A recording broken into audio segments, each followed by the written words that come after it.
My name is Christopher Carter. Everyone calls me KC. I'm a coach and meditation teacher for Epic Leaders. This Epic Life podcast shares ways to expand your container as a business leader and as a human being as we continue to navigate so much change and uncertainty. Well, hello there. How's it going? I've missed you. We're coming into the summer, which means in Ohio that we're fighting off the last few snow squalls in hopes of opening our pool any day now. We shall see. What do you call that X factor that when you have it creates influence, connection, and an unwavering belief in what you're saying? Is that influence, confidence, authenticity? Our guest today, Leslie M., calls it swagger. A former TV host and professional singer, Leslie spent decades traveling the globe with her award-winning company Combustion, training leaders from places like Google, Disney, Pepsico, Uber, HBO, and tons more. Her workshops have turned technologists into creative forces, bank tellers into incredible storytellers, and have created serious levels of discomfort, disruption, and ultimately breakthroughs in boardrooms everywhere. Leslie has a fierce passion for unlocking human potential. She's the author of the brand new book, Swagger, Unleash Everything You Are and Become Everything You Want. She has been called better than therapy, a rock star, ass-kicking, a force of nature, and even a witch. This conversation that follows was a total blast. We have so much in common. We talk about her truly legendary mom who created a global movement around female solo travel. We get into the connection between extreme discomfort and personal transformation. That's one of my favorite areas to dance in as a coach. Leslie also details the specifics about how to tap into your own swagger and how to leverage it as fuel for your personal brand. She covers everything she learned from stepping into the boxing ring and why her walk-on song is Mama Said Knock You Out by LL Cool J. I mean, who couldn't use even a little bit more swagger? Enjoy this far-ranging conversation on tapping into your authentic voice with Leslie M.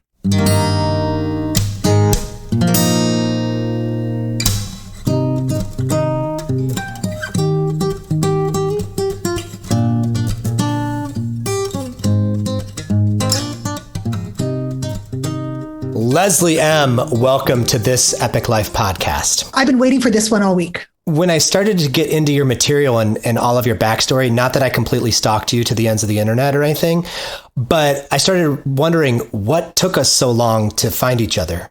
I'm surprised too, because we do have people in common. We have circles in common. We have Page Two, who is our publisher, in common. And it is weird that we have not bonded before this. So you can stalk me all day long, and I've been stalking you too. So, well, let this be the first of many, many interactions. So on this Epic Life podcast, we kick off with a quick review of the 4 permissions, and I wanted to see which one of these resonates. I have my thoughts on which one it could be, but which one of these resonates with you the most today? The first one's permission to chill, to be calm, to be with what is. The second one's permission to feel all the feels, to embrace our full, gorgeous humanity. Permission 3, permission to glow in the dark. It's like full self-expression with witnesses, despite all the fear and hesitation. And then permission to glow in the light, which is kind of the accumulation of people who are doing the work of glowing in the dark. It's like networks of people willing to have swagger, as you call it. But which, if any of these resonate with you today? well, Casey, I'm going to have to go with answer C. That would be glowing in the dark. I have all of the feels for glowing in the dark. That to me is about actualizing who you are despite all the things that might try to stop you from actualizing. And that is where I live. That was my hunch, because that's what I noticed. There's so much beautiful overlap and symmetry in our work. You mentioned just before this interview that having a book out, and it comes out in May. May 10th is your publication date. It's an incredible new book, Swagger, Unleash Everything You Are and Become Everything You Want. When you're coming up against, fulfilling a lifelong dream, kind of looking back at the path that got you here, why this book and why now? I have spent the last probably 13 years of my life working with corporations in different countries, cultures, all levels of people, training communication skills, presentation skills, creativity skills, all the things. And what I discovered was that regardless of where I went, what kind of badass company it was, it could be a Google, it could be the biggest ad agency in the world, it could be Pepsico, and so on and so forth.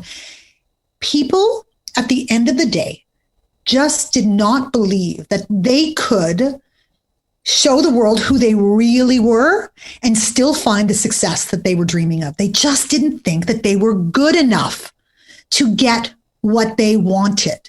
And so they were all caught up in this fake it till you make it, hiding, trying to assimilate into the Borg, stressed out, imposter syndrome, all of this stuff. And it was across any subject matter that I worked on. So when I recognized that about everybody, I said, you know what? That is my place of good work. That's what matters the most. And I started to layer that into everything that I did. When I saw the results of that and the reactions that people had and the reactions that people had in the room to people unleashing themselves and showing who they were and all of these magical things, I thought, oh, I have to figure out how to make this bigger. People need to know this. I feel like I figured something out that was really essential. And I wanted to leave that behind. I wanted that to be my legacy, that maybe, just maybe, I could help people to unleash who they really were and embrace and fall in love with all of their badass uniqueness. That's why. Assuming that you're leaving a gigantic impact crater with this already in progress, it sounds like, what kind of a world does that create when more of us are unleashed in that way? Oh, it's the most delicious question ever. When I imagine a world where everyone is in their place of swagger, and I want to define swagger for people, because sometimes when they hear the word, they think it means this show-offy, peacocky, arrogant, in-your-face, strutty kind of thing. Oh, no, that is not the kind of swagger that I'm talking about. My swagger is the ability to manifest who you really are and hold on to it in the face of all the psychological crap that's going to come for it, regardless of the situation or environment. So it's having one face, your true face, speaking your truth and being true to who you are, no matter what happens and no matter where you are. So if we imagine a world where everyone behaves like that, think of the level of empathy and connection. Think about the level of compassion that we have for each other, because we all are recognizing that we're being given a gift in somebody else's humanity, because they're showing us, they're being vulnerable, they're being truthful with us about who they are. We can take them at face value. We can trust them. We can create that deep and profound connection. And we're living in an environment where we can be fearless in sharing our ideas or in taking risks and trying to create a new and different world and be innovators and be groundbreakers. We're removing judgment from the world, because it's like, hey, don't judge me and I'm not going to judge you, because that's the essence of swagger. It's like, we all good, high five. It's a place where you can tell people that you're not okay and that that's okay. There is the world filled with swagger, to me, is like nirvana. It would be the best place. Yeah, it seems like it would remove a ton of BS posturing and all that neurosis that comes from all those things you mentioned, the compare and despair, and I feel like a world of swagger would have a really badass soundtrack, like some 70s funk, like some just like really hot grooves, right? Well, most seriously, I think everybody could actually walk around manifesting their walk-on song in boxing language. You could almost hear it coming off them. Yeah. My walk-on song is Mama Said Knock You Out by LL Cool J. Oh my God, that's a great one. So that's how I roll. When I roll into a room, that's what I'm feeling all the time. That's how my swagger arrives. Before there were walk-on songs, my college roommates and I had a game called Grand Entrances, and we would practice the most elaborate grand entrances. But I could imagine that I can't think of a better soundtrack to a grand entrance than Mama Said Knock You Out by LL Cool J. Nicely done. Before we get into this awesome book, I'd love to hear a little bit of your origin story about discovering your own swagger. You have pretty flashy audacity pants on you. You've been a singer for 17 years, you mentioned, before we started recording.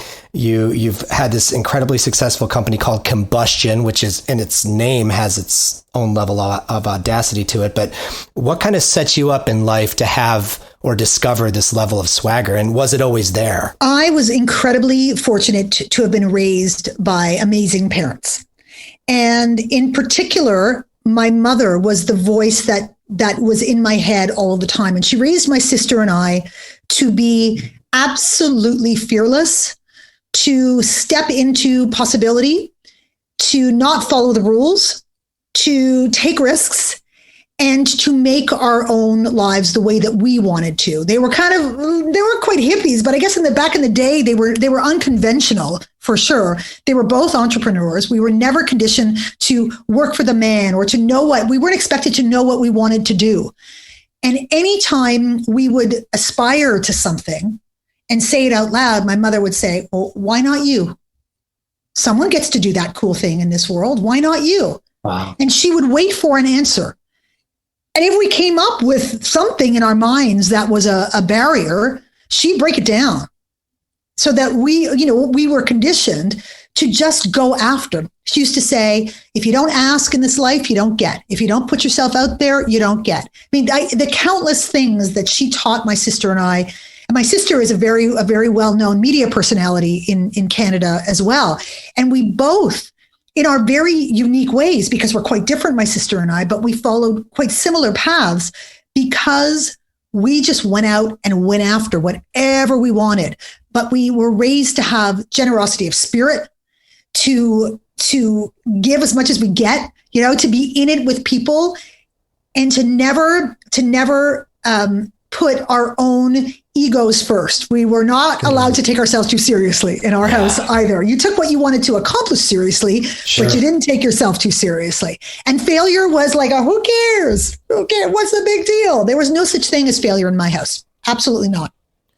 Wow. And can you tell me a little bit more about your mom? Because she sounded like a complete legend in terms of her own work. Was the movement she created, was a journeywoman? My mother was the founder, really, of the women's independent travel movement, solo travel. That wasn't a thing. Up until the mid-90s, women really were not comfortable traveling by themselves. And they felt like they had to go with a man or their husband, or maybe if they were feeling super brave, they would go with a cluster of girlfriends. And my mother was not about that. When my parents were divorced, when she was 40, she went, okay, I'm going to travel the world. And off she went. She just kind of strapped on a backpack and then explored the world and had the most amazing time and was a trailblazer for that. And she decided to start this movement. It started as a newsletter for women like her who wanted to just go off by themselves and have adventures and be safe and be excited and be empowered and all of this stuff. And she built it up into a huge movement. I mean, she was invited to the White House to speak on women's travel. She was on Good Morning America. She was on the Oprah magazine. She was, when the list for the new millennium came out, she was named one of the top 100 innovators of the century in Time magazine. Wow. For her work on travel. So, and she maintained this throughout her life. She won every web award there was, and my mother could not even operate a microwave. It was unbelievable what she was able to accomplish.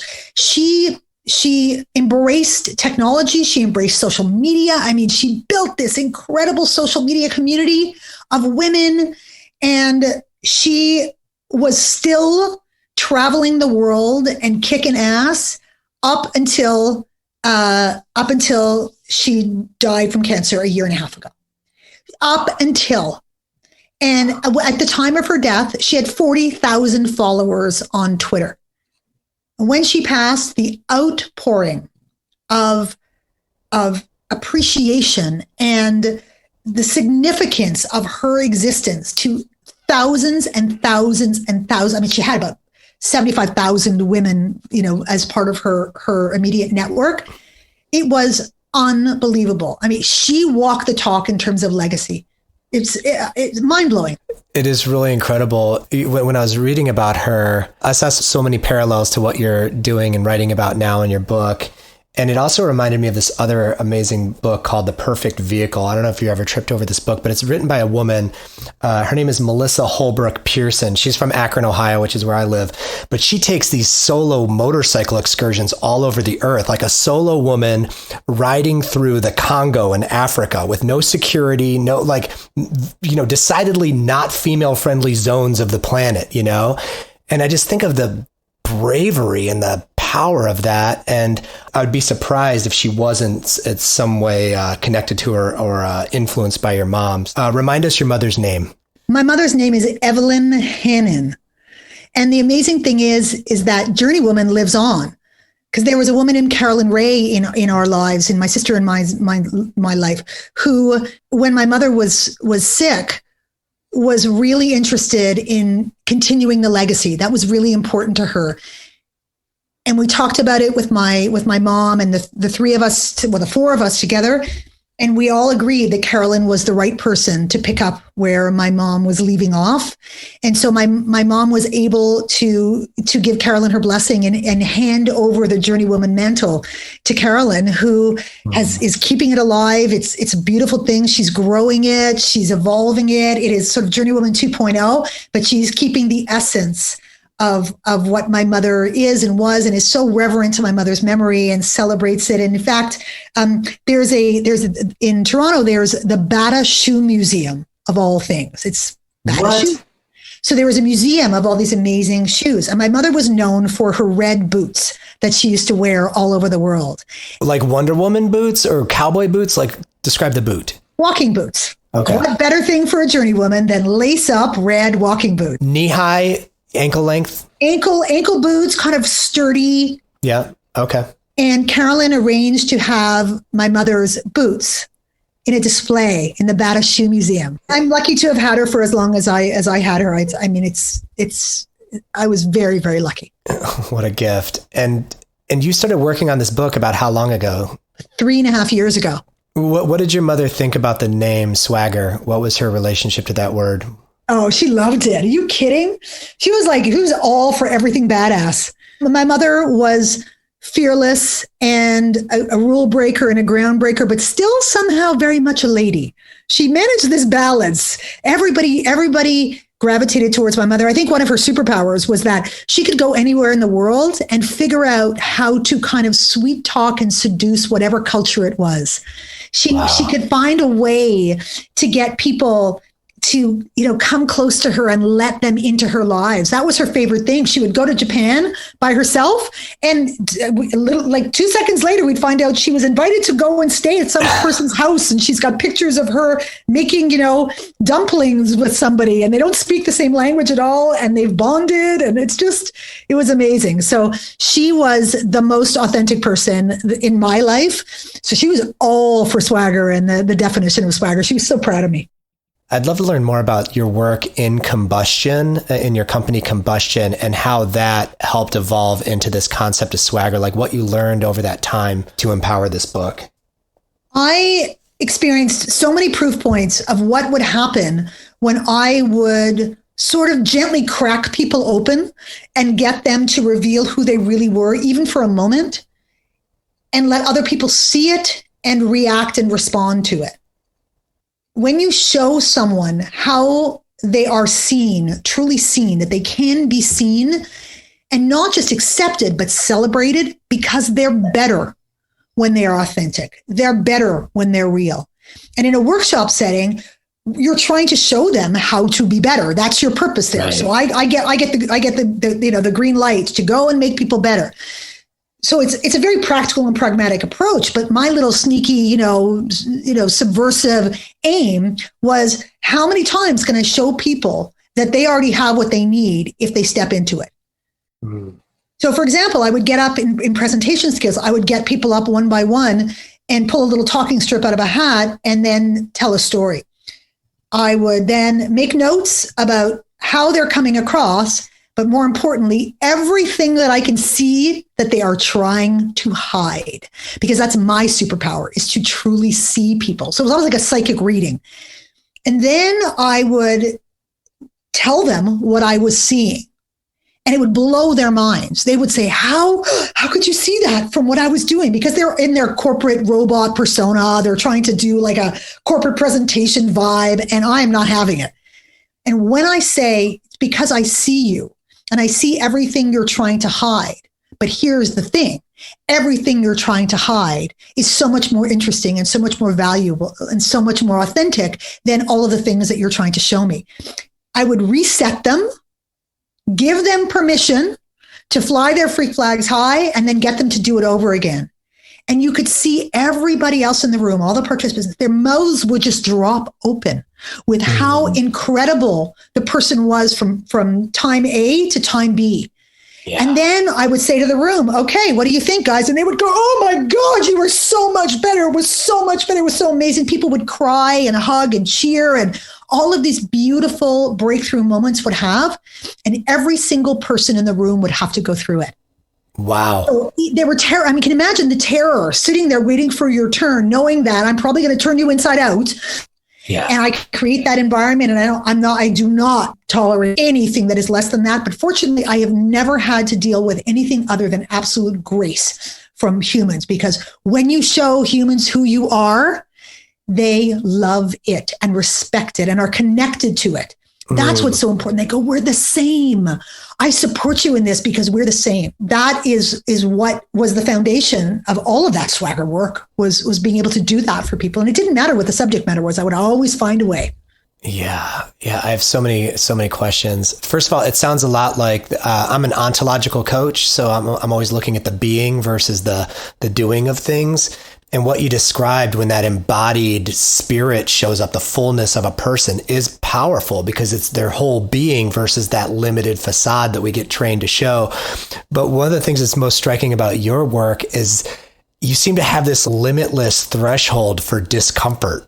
So where did that come from? Because the beginning of your book, she gets points for page 1 using the phrase testicles shriveling. I was like, oh, that's funny. And then page 2, my man bits actually shriveled at the discomfort that you just described, because it was so visceral, because you call this gentleman out on like a finance industry executive out on like, well, what is all of this bullshit? And you're pointing to his like gun clicky fingers thing that he's doing while he's presenting. And I'm like, oh my God, she has no qualms at all about heightening the discomfort level in the room. So where did that, embrace the discomfort, if it feels uncomfortable, lean in, where did that come from for you? Well, there's two sides. First of all, someone referred to me once as cartoon violence, right?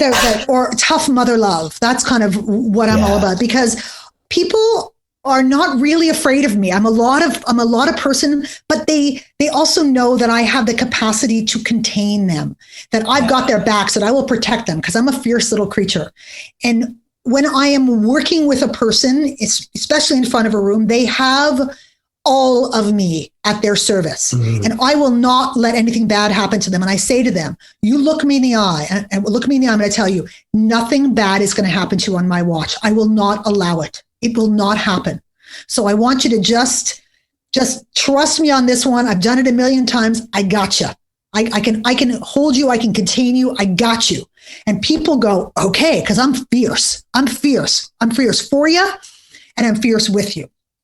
I think also because of my background as a creativity expert, I understand that discomfort is nothing other than a sensation produced in the brain to try and keep you from doing things differently than you have done them in the past.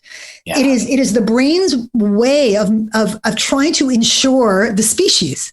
Right. Because it says, it errs on the side of caution, and it says, well, if I don't know what the outcome of the situation is going to be, bad things could happen. So I've got to produce a physical sensation to stop you from changing things, because bad things could happen. You could get eaten by a tiger. The tribe could be decimated. And the brain can't differentiate between that kind of danger and standing in front of a room in a presentation danger. So it's an illusion, this discomfort thing. And all it says is you're just trying to do something different. It doesn't mean you're trying to do something bad or wrong. It's just different. Mm. And anytime you want to change or evolve, you are going to have to face a degree of discomfort. But feeling uncomfortable at the same time as you're kind of being sort of psychologically held makes it a lot easier. Makes it a lot easier. It's like bungee jumping, or when you climb a climbing wall and someone's got that rope on the other end. Right. So the belay person. Yeah. You've got that person. You're gonna float in the air, and you're probably gonna get a little crotch wedgie, but nothing bad is gonna happen to you. So that's kind of what you have to do. And I think for me, it was also about understanding the capacity of my own personal power and what could I promise to people in the room and follow through on. So I had to be fearless in creating the experiences that were going to move them out of their comfort zone in such a way that they weren't just going to slip back. It had to be proof positive. It had to feel really good for them to do it. One of the things that comes through a lot in your writing, especially, is the kind of the embodiment and the embodied example of the swagger principles, right? Like, so you write in that tone, you call people out, you seem to call yourself forward. And do you ever get uncomfortable, or how does discomfort arise for you as you're, putting words on a page? Well, in the writing part, I just spoke my truth. I think the big fear for me, because do not think that I was without insecurity and fear and all of those things when I was writing the book, because we all experiencing that. That's part of the swagger journey.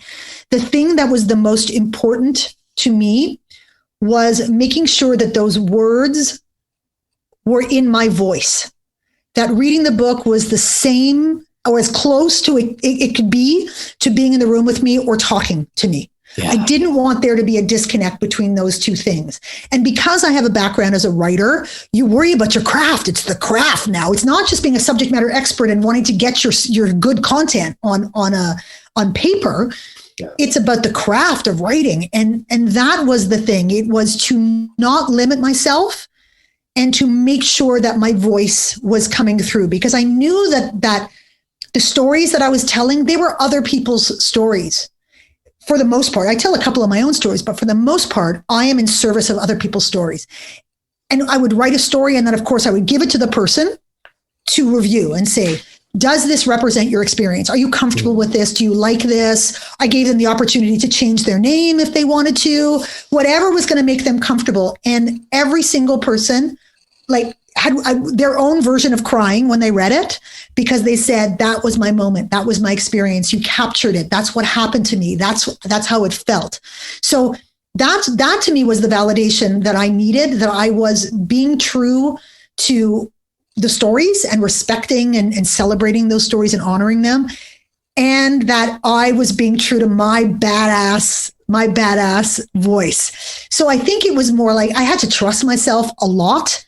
And I had to believe that. Can I say shit on your show? Can I say you could say it. I think you just did. I just did. I can you can say it.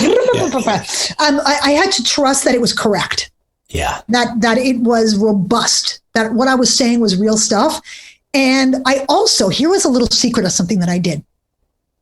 There were, before I started to write this book, people used to make comparisons to me. They'd say, oh, you remind me so much of Brene Brown, or you remind me so much of Jen Sincero, or you reminded me whatever. And I said to myself, I cannot read their work. I had never seen anything that Brene Brown had ever done or read anything until about a month and a half. I mean, you can't avoid knowing who she is or whatever, and articles and things or whatever. But I wouldn't read a book. I wouldn't read You Are a Bad. I made my husband read You Are a Badass to tell me whether he felt that there was a lot of overlap, just to see what territory I was in. Is there a space for this, or will it feel like someone's already tread those roads, and do I have to go deeper into it? And he was like, nope, there's nothing like you, girl. Do you? I think that was the only thing that I consciously did, and I'm glad I did, because I didn't have anybody else's voice in my head, which was very liberating. Comparisons, to anyone. It's fascinating to hear that part of your process, because I just wrapped up my manuscript like literally yesterday. So, and I know all that, the neurotic, and how do you balance craft with your authentic voice and like all of these kind of balance points. What I get really present to with you is that fierce commitment you have to know that the transformation is in there for the person, and to stay in it, and to make sure they know that they're held, but to call them out by any means necessary. And it sounds like you have a lot of fun doing it too, and hopefully, sometimes they do, but the writing seems to crackle with a lot of this, this kind of feistiness, and it seems to be a lot of fun.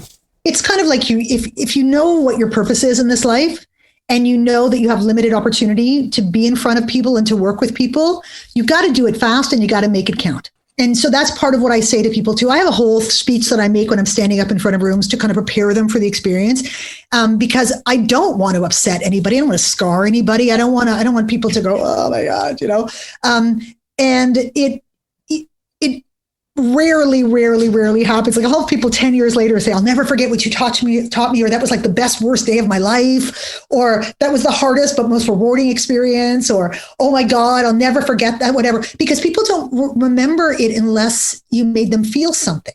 That's how it takes root in a deeper place. So if you can make them feel something that they recognize as being beneficial to their own experience, they're willing to step into it. They're willing to continue on that path and that journey, and they want to do it more. They want to do it again. Sure. Like, like if you bungee jump, you don't know what it's like the first time you bungee jump, and you're scared crapless, and your heart's pounding, and you're sweating and stuff, and then you might scream all the way down, and 75% of the people immediately go, I want to do that again. I feel so alive. Yeah. That's kind of what I wanted to be able to do with people. And I don't want listeners to think that I was like this, I came in with guns blazing. It's kind of like an existential chiropractor, like the tweak might hurt a little bit, but you know what you came for too. You know what I mean? And it must have been working, because we had our business. It's crazy. Our business was 100% referral based. We've never done any sales or marketing for Combustion ever. All referral based, 100%. And we've worked with, Google and Lenovo and HBO and Uber and Pepsico and TD Bank and all the best ad agencies in the world. And I mean, Microsoft, the list goes on. And we have the most obscene client list. And people just tell people. Because what happens is someone they talk with in the organization, or when they go to another organization, they say, oh, you guys training? Oh, listen, who's the real deal? You need to call Combustion. And then people, that's how business would happen. So people dug it, and because it worked.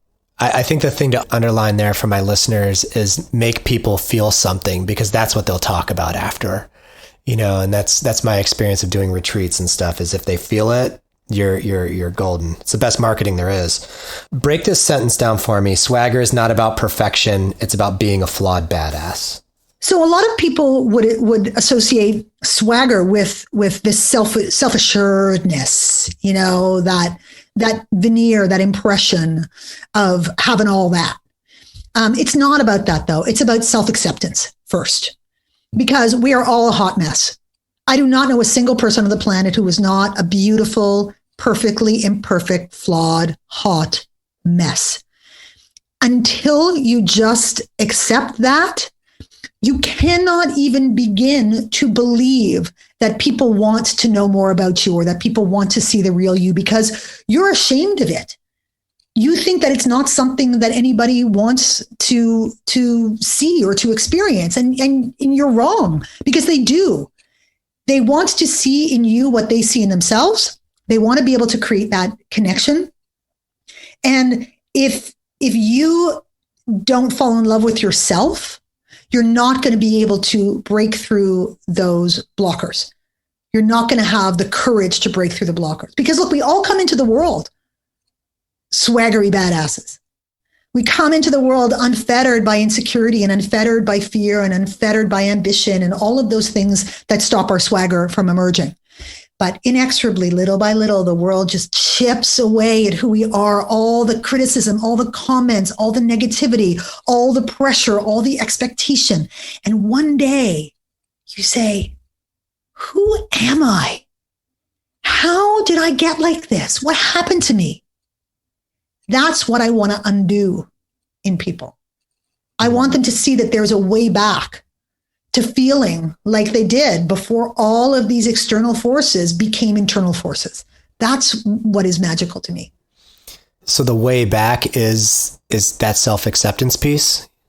It's the first step to it.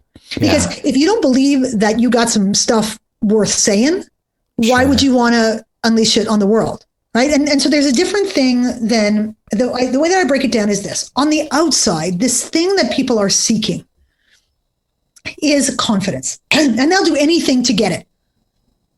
They will go to such great lengths to fake it to you, make it, to pretend, anything that gives them the illusion or the veneer of confidence. But the secret is this. Confidence is not something that the pixies sprinkle upon you at birth. It's not a thing like some people are born with it and some people are not. Confidence can only come as a result of competence. Only through doing something over and over again and knowing that you know how to do it can you achieve this thing called confidence, because then it's unimpeachable. It's inarguable. You're not walking around with the imposter syndrome because I know I've done it. I got proof. I got things. I got whatever. I've done it. But as soon as you try and do something new or different, you go out of that zone of confidence because you don't yet have the competence. You have to go back into that cycle to develop the confidence again, to get the competence again, to get to the place of confidence.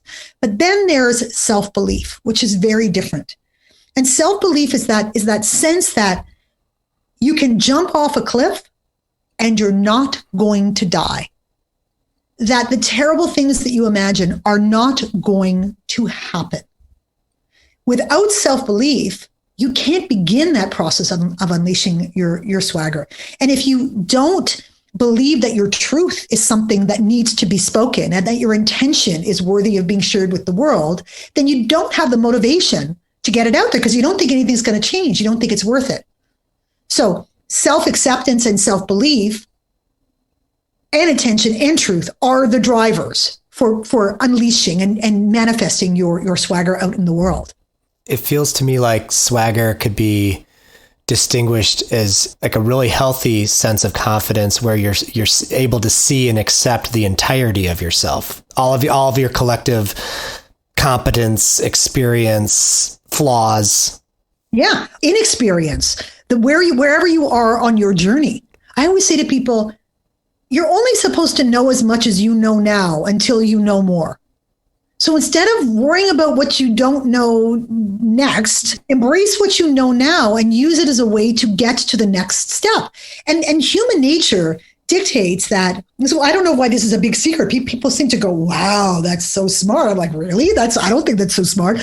When you don't know stuff, when you're on your journey and you want to be better, and you're in a professional environment and there are people around you who know more stuff because they have more experience, they have more competence than you do. Instead of trying to pretend that you know as much as they do, you go and you say to them, you're so smart and you really got it going on. And I think you have so much wisdom. Can I just sit at your feet a little bit? Could you maybe sprinkle some of that wisdom on me? Because wow, you got it going on. Right. And then they do, because you've now stroked their egos. You've validated them. You've told them that you see them. And then the next smart move is, not only do you thank them profusely, but you tell everybody how you just got smarter and from whom. Oh my God, so-and-so is so smart. And that person shared with me all of this amazing stuff. And it was a mind blow. And I'm so much better at my job now because this person helped me. I'll never forget their contribution. You tell anybody and everybody. Okay, that's the way that you never have to fake it because you get everything that you want. Yeah. Without having to pretend. You're getting progressive wisdom. People are appreciating you. People are respecting you. You're celebrating other people. Your intention is super positive. You don't have to take anybody down. You don't feel crappy. And you're not worried about being found out because you told the truth about where you were in your journey. Yeah, that part about telling the truth, it reminds me of the in psychology, we may have tripped over this in college, the conscious competence model, where there's like 4 progressive stages to learning a new skill. And the first one's super easy. It's unconscious incompetence. It's like, I don't know what I don't know. I'm a happily ignorant, whatever. But the second one is like crossing the freaking desert. It's like conscious incompetence. And in my book, I say it's like the nude wind sprint through the cold cafeteria of personal development, because it could just last forever. Like knowing that you suck at something, and the more you meditate or the more you practice, like the awareness becomes overwhelming. It's like, oh my God, I'm so terrible. But as soon as you're able to give voice to it, like, wow, I'm willing to suck at this for a while because I know what's on the other side. I will become consciously competent at some point. And who knows, maybe unconsciously competent at some point. But that the people that resist that, the unconscious the conscious incompetence, I just watch them flail and struggle all the time. Like that's the executive that's like, I got this. And it's like, do you really got this? Because like nobody else thinks so. Right. And I work with those people. So do you. We know they're in hell. So they may be, fooling other people. Nobody should be in that hell. Nobody wants to be there. Well, you can't live for that long with your butt that clenched. It's just not a good look. I experienced the thing that you're talking about so profoundly. I learned how to box. I'm telling you, I learned more about myself by learning how to box than I probably had 10 years before that. That's how profound the experience is. You have to understand the fundamentals. Why do we stand like we stand? Why are these positions? What's the point of holding your body a certain way? What is footwork all about? Why is it important? All of those things. Then you have to learn how to move. You have to become coordinated about just how you move, how your feet move independently from your hands. Then you got to learn how to throw a punch. You're not just flailing. It's the art of throwing a punch. Where do you throw it from in your body? Where does it get momentum? Where do you place it? How do you use your body? And I mean, that takes months and months and months. For example, this is exactly what came into my mind. Shadowboxing is a big thing where you just are pretending that you have someone in front of you. Remember, at this point, you've never actually been in the ring with somebody. You've never sparred with anybody, but you have to imagine that someone's in front of you and you're starting to try and put in practice the physical movement that you're used to.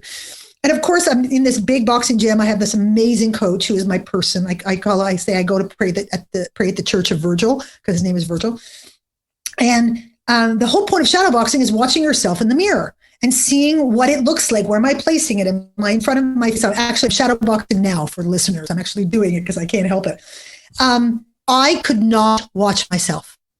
I looked like such a dumbass. I just looked like the most uncoordinated, unfluid, non-boxer. I said to Verge, I can't. He said, all right, here's the deal. You're going to turn I was boxing like 4 times a week. He said, we're not going to look in the mirror. You're just going to feel it. We're going to do this. So I did that for months on top of learning all the other things, but I never watched myself when I shadowboxed. About 3 or 4 months in, Verge said to me, I want you to look. I said, no, I can't. He said, trust me, I want you to look.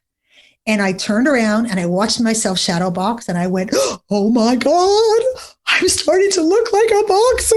It was like such a revelation because I had not seen what I looked like in those movements. And all of a sudden it was like my body catching up with what my lofty brain had been dreaming of. Like, I'm going to be like Ali. I'm going to be like whatever.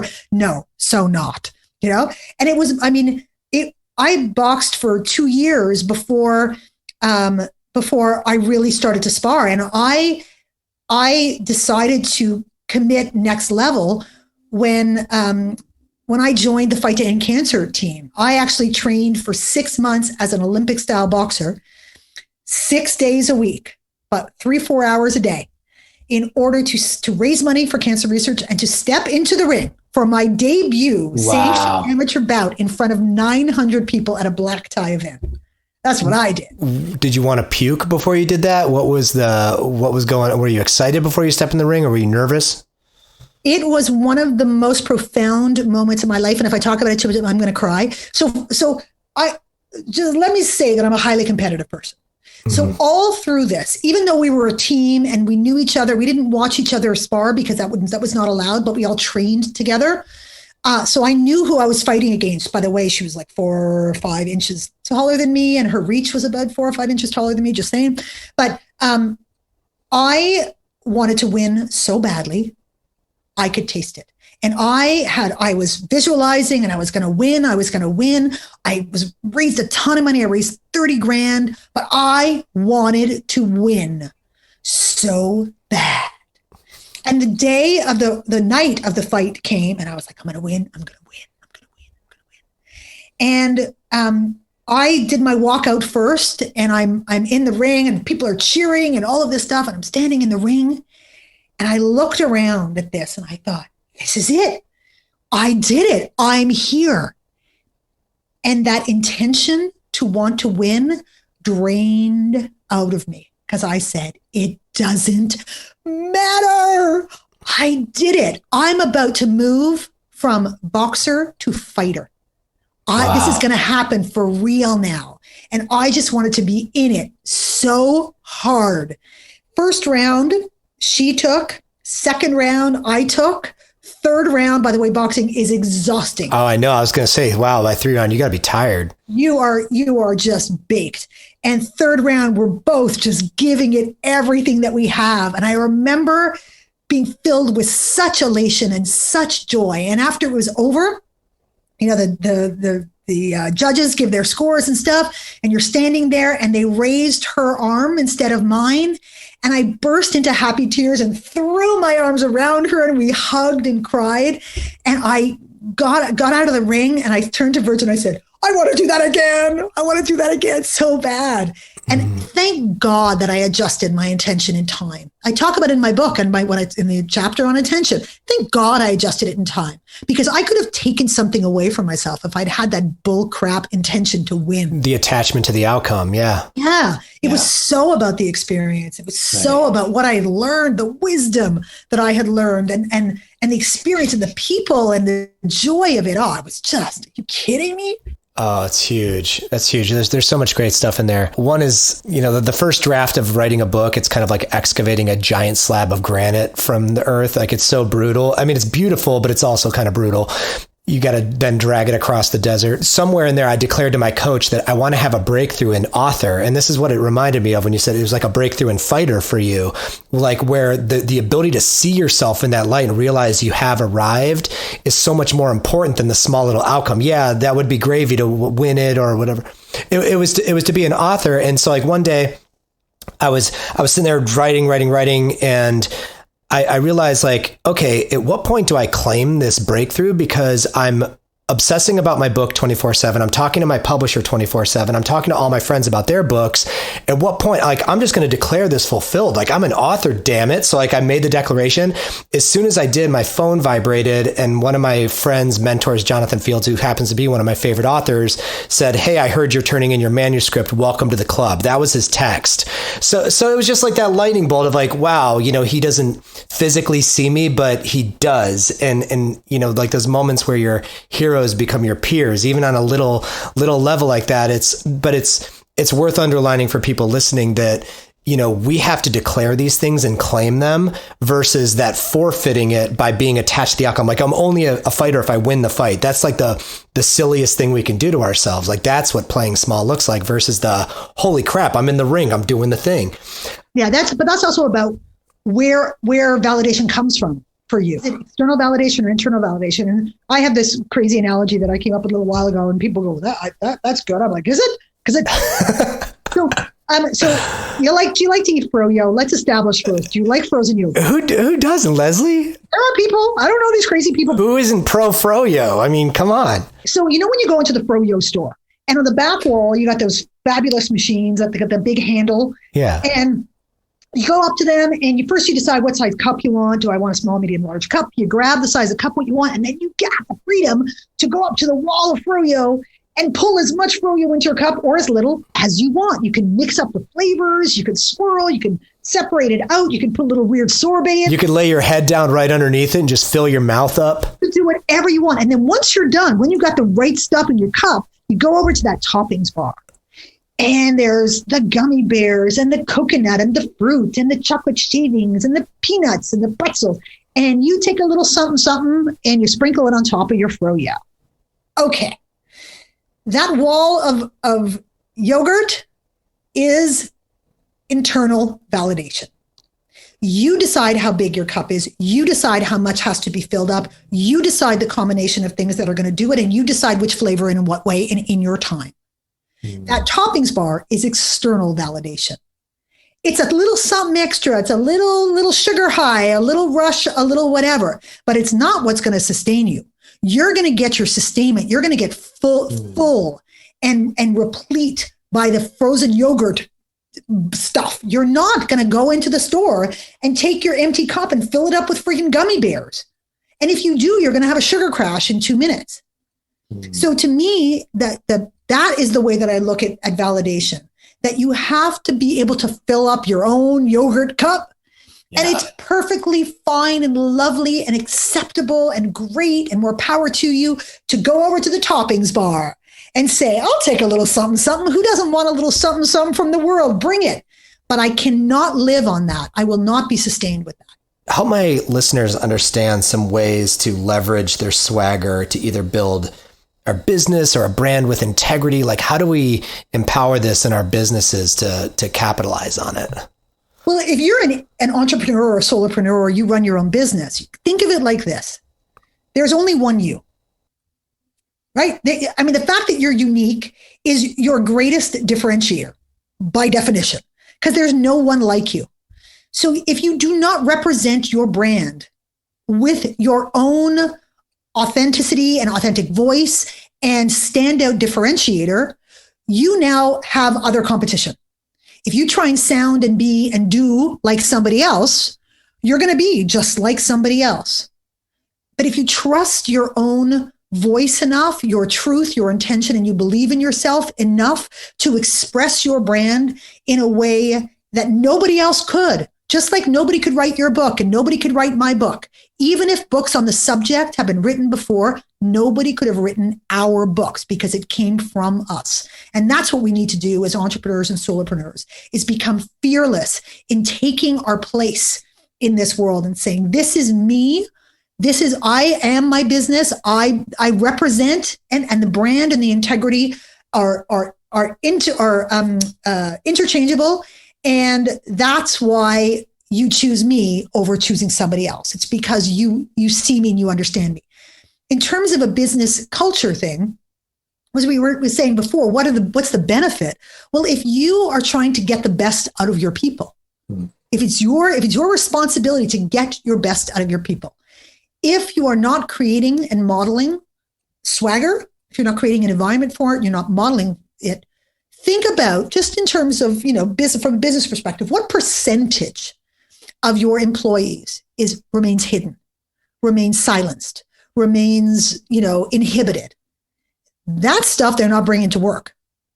But if you can create an environment where they can be unleashed, they're going to bring more ideas to the table. They're going to take more risks because they're going to feel safer to do that. They're going to be more engaged. They're going to experience progress on a whole different level. Their productivity is going to increase. Their communication and their collaboration is going to increase. There are exponential reasons. Plus I'm thinking like retention. They'll stay longer. I mean, like, why would you leave? Why would you leave? Yeah. Why would you leave? That's all you want. That's all we want in this life, is to be seen and to be heard and to be accepted for who we are. And if our business environment can create that for us, we will give back 1,000-fold. We will give it all, and we will be happy to do so. Ask anybody who is loyal to their company, why do you stay? And they'll say, for the people, for the culture, for the work that I get to do, for the way that I feel when I come in here every day, that I can be myself, right? Yeah. That's what everybody will tell you. And we know that the people in our work environments that we gravitate to the most, and we trust and we respect and we admire, are the people for whom what you see is what you get. And you know that you can trust them, and you know that there is nothing going on below the surface, and that they're going to speak their truth to you and support and embrace yours. It's just the way we operate as humans. I think that's what it's all about. I want to thank you for your time. As we wrap up here, may I acknowledge you, Leslie? You may. I want to thank you for being a Category 7 hurricane of swagger, moving in from the Great White North of Canada, for embodying all these principles with such humor and such love and such fierce stand for the people you work for. I mean, it's really, really inspiring, and it gives me It gives me a ton of excitement to kind of think about the Permission to Glow in the Dark of my book through the lens of swagger. And yeah, I'm really excited about your book. Please let us know anything we can do. What do you want people to do? What should they do first other than grab a copy? Like maybe a few copies for friends? Like how do we best support this book? One cool thing that you can do is join the Swagger Collective. You can do that at swaggerthebook.com or lesliem.com. If you join the collective, you just become my peeps and you get little perks and stuff. So I don't want to reveal what the perks are because that would be unfair to people who are not in the Swagger Collective, but there are all kinds of cool perks that you can get. You'll see on swaggerthebook.com that there are all kinds of options. So if you want to buy a couple copies for your friends, we have a companion workbook. That's what I created, a companion workbook, because it's a very proactive book. You'll see that there's exercises and so on and so forth. So I extracted out all the exercises and then added a whole bunch more so you can really work your swagger. You can go through it methodically and systematically, because this is not just a book about inspiration. This is a book about transformation. You can make this happen for yourself. It is so doable. Trust and believe that it is doable. I'm going to hold your hand through the entire experience. You got this, and it's totally doable. So there is a companion workbook. So I encourage people to do that. Pre-order. Send your pre-order over to me at preorder@lesliem.com. I'm going to hook you up. Join the Swagger Collective. And and then you know what? Just spread the good word. Spread the good word. You can follow me on all the socials. I try and be as inspiring as possible and get you jacked up with all the swagger talk on a regular basis. So you can find me on Twitter at Leslie M, on Instagram at Leslie M Speaks. I'm on LinkedIn, which I love. LinkedIn are my peeps. I'm having so much fun on LinkedIn. Oh, yeah. I'm at Leslie M, and Facebook at Leslie M Speaks. Love it. And last question. If track 1 on the Swagger playlist is Mama Said Knock You Out by LL Cool J, what would you leave listeners with as like a closing track on the Swagger playlist? What do you think? Well, I got to go with Roy Jones Jr., who actually is a boxer, and his ass-kicking tune, Can't Be Touched. It was such a pleasure meeting you, and I look forward to many more interactions down the road. That was epic. That was so much fun. And thank you so much for listening. If you enjoyed what you heard or found it helpful, please, by all means, share it. You could also pop over to Apple Podcasts and leave us a much appreciated review. If you haven't yet, check out our brand new website, thisepiclife.com, and especially check out our forthcoming book.